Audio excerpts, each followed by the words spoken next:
Now, it's time for our strange search for the truth about what, precisely, government agencies know about the alien abduction phenomenon, and about the abductees, too, is at its end. Unless, that is, there is a big development in the subject. Thanks to the provisions of the Freedom of Information Acts of both the United States and the United Kingdom, we know with complete certainty that various military and intelligence agencies have opened secret files on countless people who have encountered otherworldly beings. The evidence, we know, dates back to the early 1950s. That was when the Federal Bureau of Investigation quietly opened files on numerous people in the contactee field. They included George Adamski, George Van Tassel, Orfeo Angelucci, and Truman Bethurum. All of them, and many more too, came under the careful and secret scrutiny of J. Edgar Hoover's G-Men. Of course, the contactee experience didn't involve people being abducted against their will. For the most part, the so-called Space Brothers would invite amazed people onto their craft. Nevertheless, the phenomenon of the contactees is an important part of the overall story which this book tells, chiefly because it demonstrates that the FBI was intrigued, and at times very concerned, by those who claimed face-to-face extraterrestrial human interaction back in the 50s. But, then, with a new decade looming large on the horizon, something changed the nature of how and why aliens interact with us. It was nothing positive. It was all things negative. For us, at least. The Space Brothers were benevolent, human-looking figures who wanted nothing more than to help steer us away from worldwide nuclear destruction and the extinction of life on Earth. This is in stark contrast to what erupted, all across the globe, just a few years after the likes of Van Tassel and Adamski were riding high. Suddenly, government agencies were faced with another non-human phenomenon, a very much unforeseen one. It was a phenomenon which concerned the governments of both the United States and the United Kingdom. At times, as we have seen, that concern was soon replaced by outright fear. A stark and chilling realization hit government agencies square in the face. Strange creatures from faraway worlds were kidnapping citizens of this planet. People were being subjected to medical experiments of kinds which puzzled those tasked with studying the situation. Memories were being wiped clean, and there was a new threat to national security. Forget the Russians. Sinister entities from an entirely different realm of existence to ours were using us like cattle.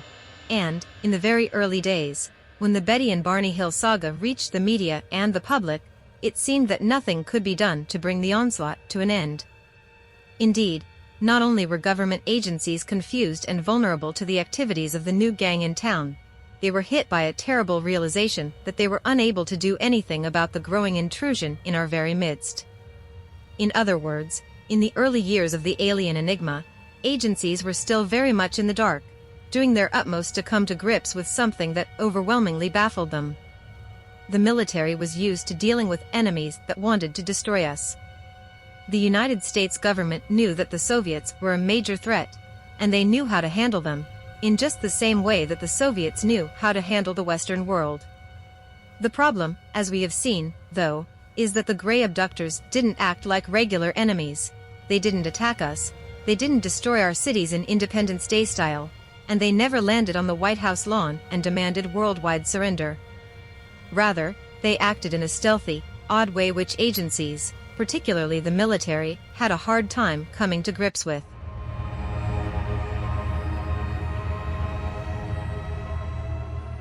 There was no outright aggression, but there was no friendly approach either. So, what did our leaders do? As we have seen, agencies took what they felt was the best approach possible, maybe even the only approach possible, taking into consideration the fact that the aliens were infinitely years ahead of us, in terms of science and technology. There really was only one option available to governments. That was to watch, and watch closely, what was going on. To keep the abductees under surveillance, constant surveillance. To stay fully aware of the growing alien abduction epidemic, at least, to the extent that they were able to, and to stand ready and prepared for any significant changes in the clandestine actions of the Greys.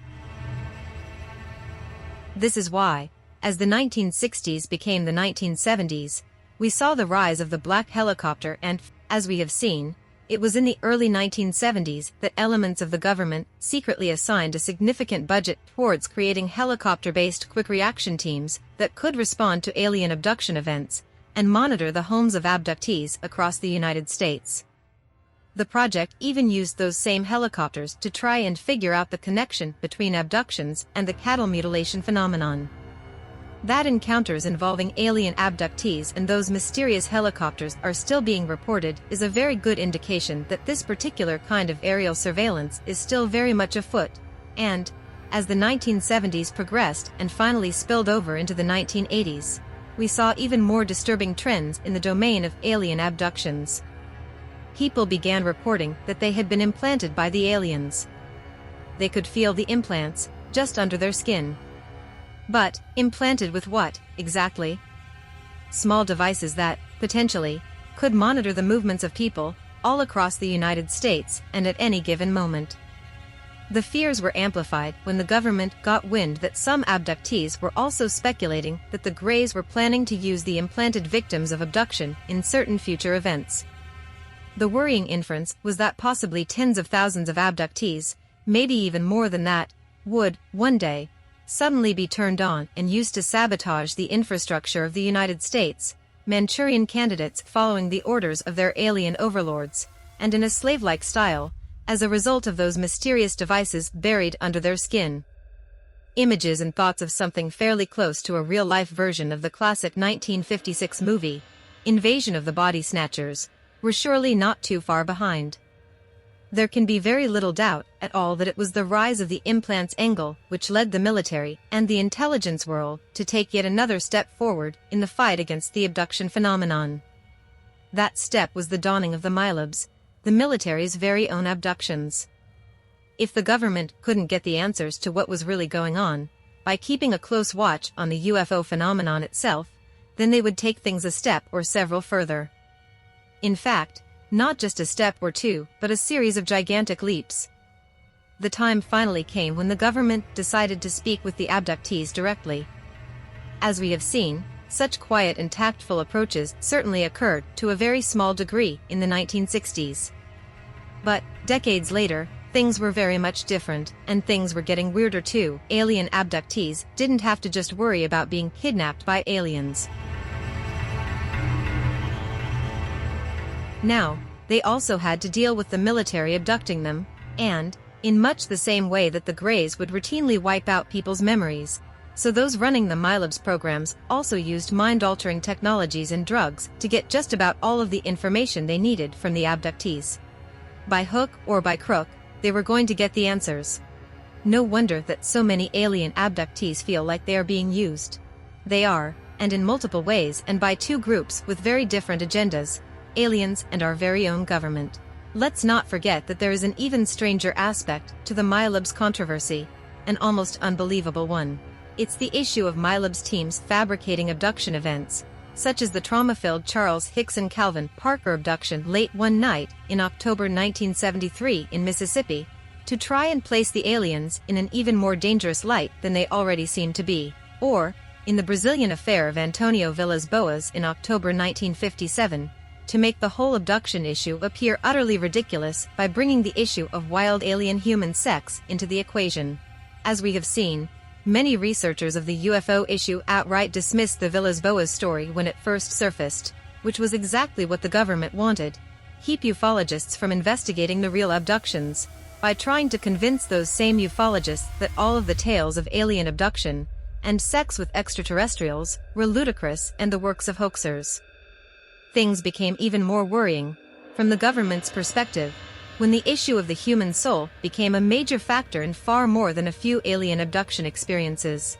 People spoke of their souls, their life forces, their very essence, violently ripped from their physical bodies. Others, like Whitley Strieber, who, as we have seen, was clearly the subject of deep government surveillance, spoke of the aliens telling him that they recycled human souls into new bodies and that the Greys had connections to the afterlife and the domain of the dead. Bob Lazar, the controversial Area 51 whistleblower, spoke of reading highly classified files which talked about the aliens referring to us as containers. Our bodies were not of primary interest to the Greys, the files stated. The Greys wanted our souls, the Area 51 documents revealed. This too was a major wake-up call for those in power who were struggling to keep the alien abduction issue in check, and to keep the public far away from the unsettling truth, bringing things right up to the present day, we are now seeing agents of various government, military and intelligence bodies quietly approaching alien abductees and securing information, largely derived from dreams and nightmares, in relation to the likes of nuclear war and the actions of North Korea. And all tied in with the mysterious presence of the enigmatic Mothman, whose presence in 2017 in and around Chicago, Illinois, has led to fears that the city may be heading for Armageddon-like destruction, and all as a result of the crazed antics and threats of Kim Jong-un. From the somewhat innocent, but, admittedly, still worrying, days of Betty and Barney Hill to the present era, we have seen the alien abduction issue alter and develop to an incredible degree, and at an alarming rate, too. And we see agencies of government doing all that they can, and, in the process, often struggling, to try and not just understand the full nature of the abductions, but also to try and find a way to stop the aliens' secret agenda in its tracks. So far, we have seen the various agencies of government and the military acting very much as what we might call a combined voyeur, carefully watching, listening, logging, probing, and collating data.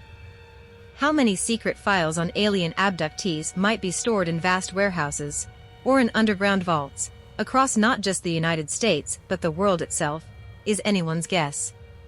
All we can say for sure is that as long as the alien abduction phenomenon continues, highly classified files will continue to be compiled, studied, and stored in secure vaults. Black helicopters will continue to fly over the homes of citizens, looking for leads and answers. Abductees will continue to be grilled and threatened by those running the military side of the situation, the Milobs. And, a vast secret, that something unearthly is harvesting our souls and bodies for reasons not fully understood, will grow ever greater in size and scope, as governments struggle to hide the terrible, complicated truth from all of us. It's a truth which officialdom won't come clean on, because they are deathly frightened to admit they don't know how to tell us.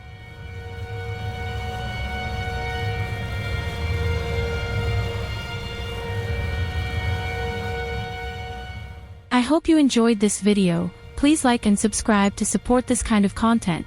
See you on the next travel.